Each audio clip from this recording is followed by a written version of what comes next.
We're here today with the Hypervox, and the story behind this bike is that we didn't want to make it. We felt that with aero bikes there was a degree of compromise of the handling and of the ride quality and the compliance of the bike. But we were sponsoring a pro-continental team at the time, Team Drapac Professional Cycling, and some of the sprinters were beginning to insist that they had an aero bike for all-out speed. Obviously they're reaching 70 km an hour in that sprint. And we eventually agreed that we would make an aero bike, but under our terms.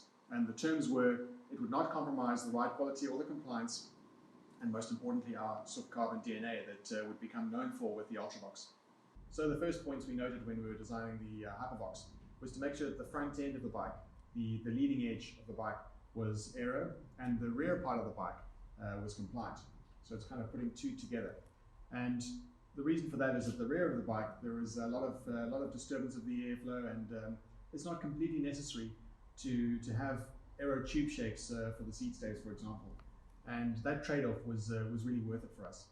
At the front end of the bike we're using camtail shapes, and at the rear of the bike you'll notice a much more of a slimline shape to the seat stay. And this does make for significant improvements in the compliance of an aero bike.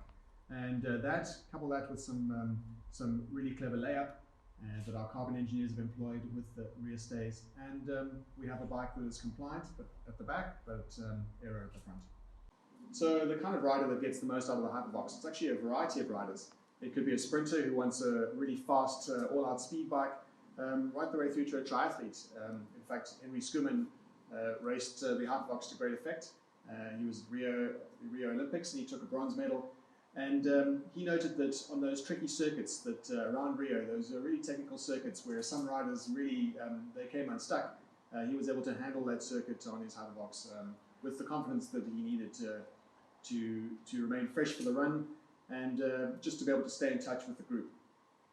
The Hypervox is a super focused bike, so it's super rigid, it's definitely on the harder edge of a race bike, and if you compare it to our other bikes in the range, you could say that it has a more hard edge.